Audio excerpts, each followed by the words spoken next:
संध्या का समय था। सूर्य की रक्तिम किरणें धरती पर ऐसा आभास दे रही थीं, मानो स्वयं युद्ध की गवाही दे रही हों।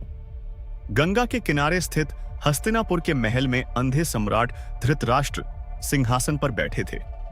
उनके चारों ओर राजसभा सजी थी, लेकिन उनके मन में भारी अशांति थी। आज का दिन उनके जीवन का सबसे महत्वपूर्ण दिन था। उनके पुत्र कौरव और पांडु के पुत्र पांडव दोनों अपनी अपनी सेनाओं के साथ कुरुक्षेत्र की पवित्र भूमि पर आमने सामने खड़े थे। यह भूमि केवल युद्ध का मैदान नहीं थी, यह धर्म और अधर्म की परीक्षा स्थली थी।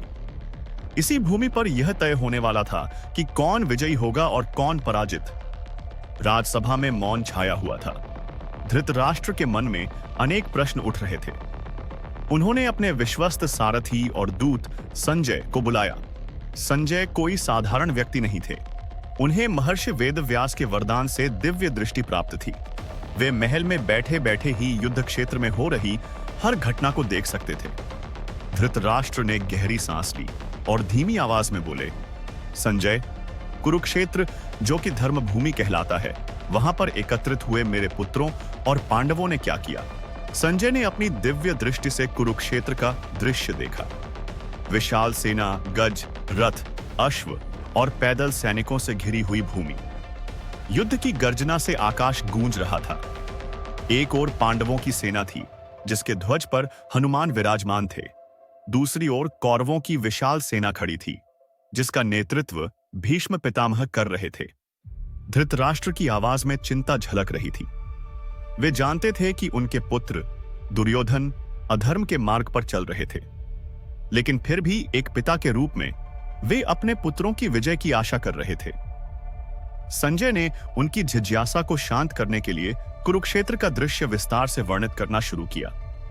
उन्होंने बताया कि किस प्रकार दोनों पक्षों के योद्धा अपने अपने शस्त्रों को सुसज्जित कर रहे थे। अर्जुन अपने रथ पर खड़े थे, जिसका संचालन स्वयं श्री कृष्ण कर रहे थे। दुर्योधन अपनी सेना के प्रमुखों के साथ मिलकर योजना बना रहा था। धृतराष्ट्र की उत्सुकता बढ़ती जा रही थी। वे चाहते थे कि संजय उन्हें हर छोटी से छोटी बात बताए। उन्हें डर था कि कहीं उनके पुत्र कोई गलती न कर बैठें। लेकिन संजय शांत भाव से बिना किसी पक्षपात के युद्ध भूमि का वर्णन करते रहे। युद्ध की शुरुआत बस होने ही वाली थी। शंखों की ध्वनि से समूचा कुरुक्षेत्र गूंज उठा। कौरवों की ओर से भीष्म पितामह ने अपना शंख बजाया और पांडवों की ओर से शंखनाद का उत्तर दिया गया। धृतराष्ट्र की बेचैनी बढ़ने लगी। उन्होंने फिर से संजय से पूछा, बताओ संजय, आगे क्या हुआ? संजय ने उत्तर दिया, राजन, दोनों पक्ष युद्ध के लिए तत्पर हैं। योद्धा अपने रथों पर चढ़ चुके हैं, ध्वज लहरा रहे हैं और श्री कृष्ण, जो अर्जुन के सारथी हैं, रथ को आगे बढ़ा रहे हैं।